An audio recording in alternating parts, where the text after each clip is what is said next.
안녕하세요. 시내가 책방입니다.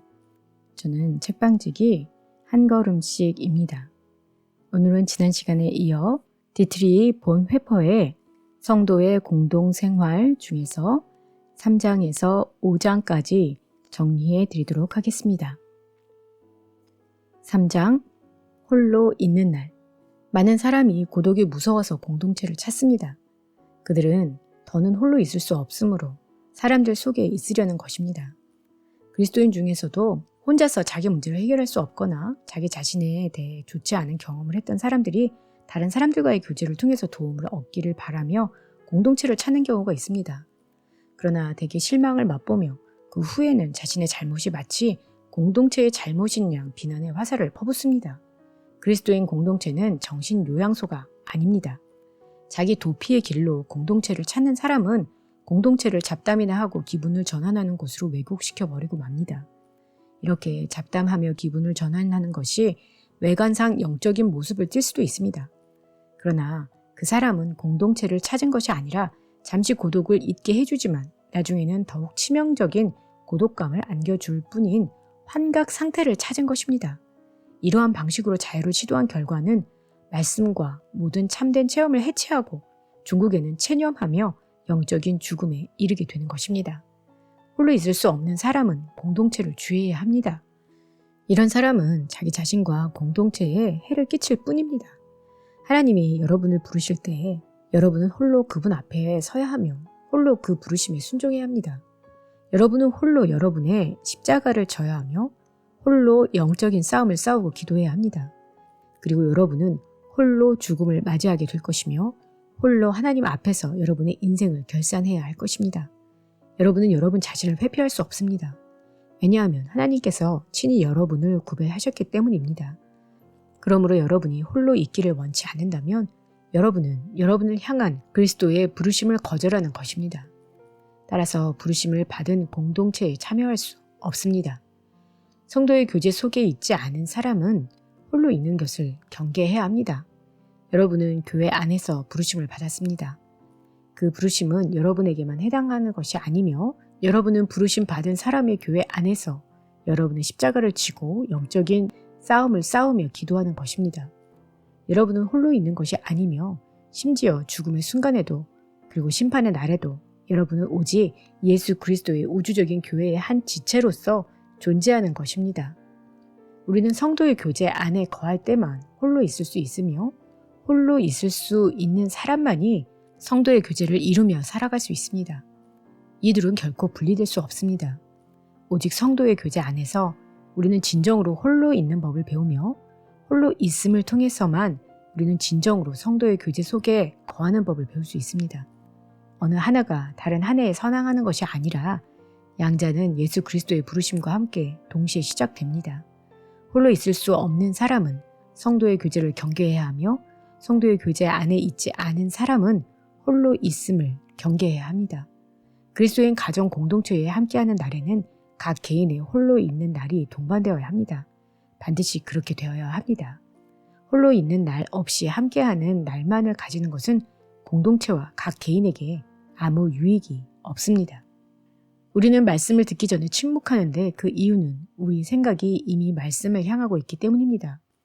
우리는 말씀을 들은 후에도 침묵하는데 그 이유는 말씀이 여전히 우리 안에서 말씀하고 있으며 그 말씀이 살아서 우리 속에 거할 거처를 마련하고 있기 때문입니다. 우리는 하루의 이른 아침 시간에 침묵하는데 그 이유는 하나님께서 첫 말씀을 하시도록 해야 하기 때문입니다. 우리가 잠자리에 들기 전에 침묵하는 이유는 마지막 말씀도 하나님께 속한 것이기 때문입니다. 우리가 침묵하는 이유는 오직 말씀 때문입니다. 침묵이란 결국 하나님의 말씀을 기다리는 것이며 하나님의 말씀으로 축복을 받은 후 그 자리를 떠나는 것입니다. 그리스도인의 하루에 홀로 있는 시간이 꼭 필요한 까닭은 3가지 이유입니다. 성경 묵상과 기도, 중보 기도가 그것입니다. 3가지 모두 매일의 묵상 시간에 빠져서는 안 됩니다. 묵상 시간은 우리가 홀로 있는 공허함과 심연 속으로 잠잠에 들어가는 것이 아니라 하나님 말씀과 홀로 대면하게 해줍니다. 그리하여 묵상 시간은 우리가 서 있을 든든한 토대를 제공해주며 우리가 내디뎌야 할 걸음, 즉 우리가 해야 할 일이 무엇인지를 분명하게 보여주는 역할을 합니다. 성경 묵상과 기도, 중보 기도는 우리가 마땅히 해야 할 섬김입니다. 이러한 섬김에서 하나님의 은혜를 발견하기에 우리는 다른 일을 할 때와 마찬가지로 중보 기도를 위한 시간을 따로 정해놓고 실천하는 것이 중요합니다. 이것은 결코 율법주의가 아니요, 질서요, 신실함입니다. 대부분의 사람에게 이른 아침이 가장 적당한 시간임을 알 수 있습니다. 그 누구도 우리에게서 이 시간을 빼앗을 권리가 없습니다. 우리는 아무리 큰 어려움이 있더라도 전혀 방해받지 않는 고요한 시간을 가질 수 있도록 해야 합니다. 그리스도인은 날마다 많은 시간을 비기독교적 환경 가운데서 홀로 지내야 합니다. 이 시간은 검증의 시간입니다. 이 시간은 우리의 묵상 시간이 참된지, 우리의 공동체가 참된지 시험해 보는 시간이기도 합니다. 4장 섬김. 그리스도인의 공동체라면 어디선가 누가 가장 크냐 하는 생각이 그들 가운데 번지고 있다는 사실을 분명히 인식해야 합니다. 공동체에서 이러한 사실 인식은 매우 중요합니다. 이러한 생각은 자기 정당화를 위한 자연적 인간의 투쟁이기 때문입니다. 자연적 인간은 자기 정당화를 오직 다른 사람과 비교하고 다른 사람을 판단하며 심판하는 데서 찾으려 합니다. 우리의 악한 생각을 가장 효과적으로 극복하는 길은 악한 생각을 전혀 말로 표현하지 않는 것입니다. 자기 정당화의 영이 오직 은혜의 영에 의해서만 극복될 수 있는 것이 확실하듯이 말로만 표현되지 않으면 판단하는 생각들은 위축되며 질식해버리고 말 것입니다. 이와 같이 처음부터 혀를 훈련하면 사람들은 저마다 비할 나위 없이 소중한 것을 얻게 됩니다. 그는 타인을 끊임없이 관찰하고 판단하며 정죄하는 일을 그만두게 될 것입니다. 또한 타인을 자기 마음대로 조종할 수 있는 자리에 두고 그런 식으로 타인에게 폭력을 가하는 일을 멈추게 될 것입니다. 이제 그는 하나님께서 형제를 자기 앞에 두신 모습 그대로 형제가 완전히 자유롭게 서도록 놓아줄 수 있습니다. 또한 그의 시야가 넓어져서 처음으로 형제들에 대해 경탄하게 될 것이며 창조주 하나님의 영광과 부유함을 알게 될 것입니다. 하나님은 다른 사람을 우리가 만들고 싶은 그런 모습으로 창조하지 않으셨습니다.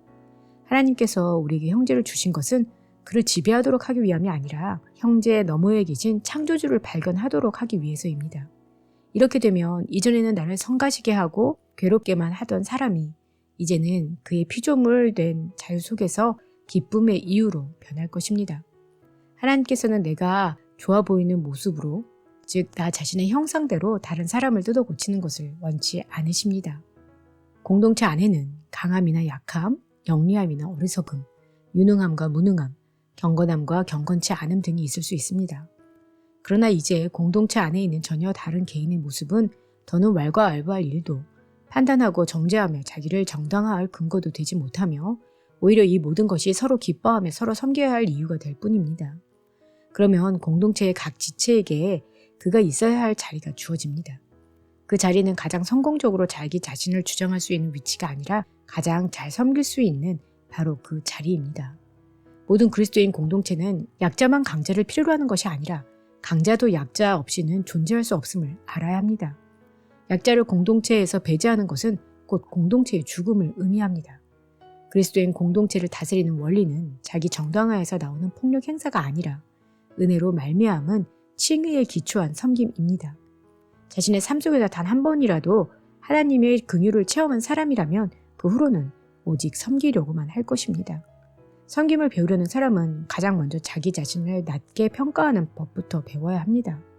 마땅히 생각할 그 이상의 생각을 품지 말고 자기 자신을 올바로 알고 자신을 낮게 생각하는 법을 배우는 것이야말로 우리가 가져야 할 가장 고상하고 유익한 지혜입니다. 자기 자신을 드러내고자 애쓰는 것이 아니라 끊임없이 다른 사람의 좋은 의견을 받아들이는 것이 위대한 지혜요, 완전함입니다. 스스로 지혜 있는 체 하지 말라. 오직 예수 그리스도 안에 있는 죄사함을 근거로 사는 사람만이 자신을 진정으로 낮게 평가할 수 있습니다. 타인의 뜻만 나의 뜻보다 중요한 것이 아니라 그의 명예도 내 자신의 명예보다 중요합니다. 내가 억울한 일을 당한다고 해서 그것이 무슨 해가 되겠습니까? 하나님께서 나를 긍휼하심으로 대하지 않았다면 나는 하나님으로부터 더 혹독한 벌을 받아야 하지 않았겠습니까? 나의 불의함에도 불구하고 하나님은 나를 1000번이나 의롭게 대해주지 않으셨습니까? 나의 작은 억울함을 말없이 참고 감당하는 법을 배우면서 겸손에 이르게 된다면 그것은 유익하고 좋은 일이 아니겠습니까? 자신을 지혜롭게 여기지 않고 비천한 자들 속으로 낮아져 들어가는 것은 자신을 죄인 중에 괴수라고 말하는 것을 의미합니다. 이것은 일반 사람들의 저항뿐 아니라 자부심이 강한 그리스도인의 저항도 불러일으킵니다. 나의 죄가 다른 사람의 죄에 비해 더 작게 보이거나 덜 사악해 보인다면 내가 나의 죄를 전혀 깨닫지 못한 것이라고밖에 말할 수 없습니다. 내 죄는 필연적으로 가장 크고 가장 무거우며 가장 사악한 죄입니다. 왜냐하면 형제 사랑이 다른 사람의 죄는 얼마든지 덮어줄 수 있지만 자신의 죄에 대해서는 추후의 변명도 하지 못하게 만들기 때문입니다. 공동체 안에서 한 사람이 다른 사람에게 빚지고 있는 첫 번째 섬김은 다른 사람의 말을 들어주는 것입니다. 하나님에 대한 사랑이 그분의 말씀을 듣는 데서부터 시작되듯이 형제에 대한 사랑도 형제의 말에 귀를 기울여 듣는 것을 배우는 데서 시작됩니다. 그리스도인들, 특히 설교자들은 다른 사람들과 함께 있을 때면 언제나 그들에게 무엇인가를 제공해야 한다고 여기며 그것이 그들이 할 수 있는 유일한 섬김이라고 생각하는 경향이 있습니다. 그들은 귀를 기울여 듣는 것이 말하는 것보다 더 큰 섬김이 될 수 있음을 잊고 있습니다. 많은 사람이 자신에게 귀를 기울여 들어줄 사람을 찾지만 그리스도인 가운데서도 들을 귀를 가진 사람을 찾기란 그리 쉽지 않습니다. 왜냐하면 그들은 들어야 할 때도 입을 열어 말하려고만 하기 때문입니다. 그리스도인 공동체에서 한 사람이 다른 사람에게 행해야 할 두 번째 섬김은 기꺼이 다른 사람을 돕는 것입니다. 여기서는 무엇보다도 그리 중요해 보이지 않아 보이는 사소하고 외적인 일을 겸손히 도와주는 것을 의미합니다. 공동체의 삶 속에서는 자잘하게 도울 일이 얼마나 많은지 모릅니다. 가장 작은 섬김이라도 무시해서는 안 됩니다. 아주 미천하고 몸으로 하는 외적인 일을 돕느라 귀한 시간을 공연히 낭비하고 있다는 염려는 내게 자기 일을 지나치게 중요하게 여기는 데서 기인합니다. 우리는 하나님께서 우리의 길을 가로막으실 때를 대비하여 준비된 자세로 살아야만 합니다. 하나님은 우리가 가는 길에 그들의 요구와 요청을 들고 찾아오는 사람들을 보내셔서 우리의 길과 계획을 반복해서 가로막아 서십니다. 아니 날마다 우리의 길과 계획을 저지하십니다. 세 번째 섬김은 다른 사람의 짐을 짊어지는 것입니다. 너희가 짐을 서로 지라. 그리하여 그리스도의 법을 성취하라. 그리스도의 법은 다른 사람의 짐을 짊어지는 것입니다. 짐을 짊어진다는 것은 참고 감당하는 것입니다. 형제는 그리스도인에게 짐입니다. 하나님께서는 이렇게 인간을 참아주심으로 우리와의 사귐을 지켜내셨습니다. 이것이 바로 십자가에서 성취된 그리스도의 법입니다. 그리스도인은 이 법에 참여하는 자들입니다. 그러므로 우리가 형제를 참고 감당하는 것이 마땅합니다. 그러나 이보다 더 중요한 사실이 있는데 그것은 그리스도인들이 이제 성취된 그리스도의 법 아래서 형제를 참고 감당하게 되었다는 것입니다. 그러나 하나님께서 다른 사람 안에 그분의 형상을 창조하실 수 있도록 하는 그리스도인은 타인의 자유를 허용하는 가운데 자기 스스로 다른 피조물의 자유로 인한 짐을 짊어집니다. 약한 자는 강한 자를 비판하지 말고 강한 자는 약한 자를 멸시하지 말아야 합니다. 약자는 교만을, 강자는 무관심을 경계해야 합니다. 그 누구도 이 자신의 권리를 주장하지 말아야 합니다. 강자가 넘어질 때 약자는 남의 불행을 보고 기뻐하는 마음을 품지 않도록 경계해야 하며 약자가 넘어질 때 강자는 다정하게 다가가서 그를 다시 일으켜 세워주어야 합니다. 강자와 약자 모두 똑같이 충분한 인내심이 필요합니다. 용서의 섬김은 한 사람이 타인에게 날마다 행해야 하는 섬김입니다. 용서의 섬김은 말없이 서로를 위해 중보기도하는 가운데 이루어집니다. 그리고 이러한 섬김에 실증을 내지 않는 공동체의 모든 지체는 형제들이 자신을 똑같이 섬기고 있으리라는 사실을 믿어도 될 것입니다. 자진해서 타인의 짐을 짊어지는 사람은 누군가에 의해 자신도 짊어짐을 받고 있다는 사실을 알며 오직 이러한 능력 안에서 그는 자발적으로 타인의 짐을 짊어질 수 있습니다. 5장 죄 고백과 성찬. 그리스도인의 공동체에는 형제들 사이에 서로 죄를 고백하고 용서하라는 요청이 있습니다. 이러한 요청은 교회 안에서 하나님의 크신 은혜로 나오라는 말과도 같습니다. 죄를 고백하는 가운데 성도의 교제로 가는 돌파가 이루어집니다. 죄는 인간과 홀로 있기를 원합니다. 죄는 그로 하여금 성도 간의 사귐을 멀리하게 합니다.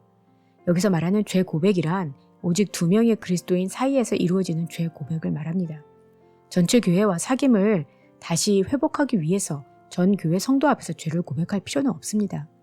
나의 죄를 고백하고 용서해준 형제 안에서 전체 교회가 이미 나를 만나고 있기 때문입니다. 죄의 고백 속에서 십자가로 가는 돌파가 이루어집니다. 모든 죄의 뿌리는 교만입니다. 나는 나를 위해 존재하길 원하며 나는 나에 대한 권리가 있고 나의 미움이나 욕망에 대해 나의 삶과 죽음에 대해 내 마음대로 할 권리가 있다고 주장하는 것이 교만입니다. 인간의 영과 육은 교만으로 활활 불타고 있습니다. 왜냐하면 인간은 바로 그 죄악 속에서 하나님처럼 되고 싶어 하기 때문입니다. 형제 앞에서 행하는 죄 고백은 가장 깊은 겸손입니다. 죄 고백은 나를 아프게 하며 작아지게 만듭니다. 죄 고백은 교만을 무섭게 쳐서 무너뜨립니다. 형제 앞에서 죄인으로 서는 것은 참으로 견딜 수 없는 치욕입니다. 그러나 구체적으로 죄를 고백하는 가운데 옛사람은 형제의 눈앞에서 고통스럽고 치욕스러운 죽음을 맞이하게 됩니다. 죄 고백 속에서 새 생명으로 가는 돌파가 이루어집니다. 죄를 미워하고 고백하며 용서함을 받는 곳에서 과거와의 완전한 단절이 이루어집니다. 죄와 관계가 끊어진 곳에 회심이 있습니다. 죄 고백은 곧 회심입니다. 죄 고백 속에서 확신에 이르는 돌파가 이루어집니다. 형제 앞에서 죄를 고백하는 자는 그가 그 자리에 홀로 있는 것이 아님을 알며 다른 사람의 현존 속에서 하나님의 임재를 경험하게 됩니다. 내가 나의 죄를 고백하면서 홀로 있다면 모든 것이 어둠 속으로 가라앉아 버리고 말 것입니다. 그러나 형제 앞에서는 죄가 환하게 드러납니다. 죄는 언젠가는 드러나게 될 것이므로 오늘 나와 형제 사이에서 드러나는 것이 마지막 날 최후 심판수 빛 속에서 드러나는 것보다 나을 것입니다. 그러므로 우리가 형제에게 죄를 고백할 수 있다는 것은 하나님의 은혜입니다. 하나님은 우리에게 거룩한 용서의 확신을 주시려고 형제 앞에서 죄를 고백하도록 하신 것입니다. 이런 확신을 얻기 위해서는 죄를 고백할 때 구체적으로 고백하는 것이 중요합니다. 일반적으로 죄를 고백하는 것은 자기 자신을 정당화할 뿐입니다. 성찬을 준비하는 가운데 모든 개인의 마음에는 자신을 불안하게 하고 괴롭히는 죄, 오직 하나님만이 아시는 특별한 죄에 대해 용서의 확신을 얻고자 하는 갈망이 생깁니다. 이렇게 갈망하는 마음에서 형제들 사이의 죄 고백이 이루어지며 사죄의 은혜가 선포되어지는 것입니다. 성찬을 하는 날은 그리스도인의 공동체에 허락된 가장 기쁜 날입니다. 마음으로부터 하나님과 형제들과 더불어 화해하면서 교회는 예수 그리스도의 살과 피의 은혜를 영접하며 그 안에서 용서와 새 생명, 행복을 받아 누리게 됩니다. 하나님과 사람과의 새로운 사귐이 그들에게 선사된 것입니다. 거룩한 성찬의 교제는 그리스도인 공동체의 완성 그 자체입니다. 교회의 지체들이 주님의 식탁에서 살과 피로 하나가 된 것처럼 그들은 영원히 서로 함께 거하게 될 것입니다. 네, 오늘은 디트리 본 회퍼의 성도의 공동생활 중에서 3장에서 5장까지 정리해 드렸습니다. 저는 그리스도인이라면 공동체에 몸을 담고 계시다면 혹은 공동체에 대해 이미 마음이 식어버린 분들이라도 반드시 이 책을 읽어보셨으면 하는 마음이 듭니다.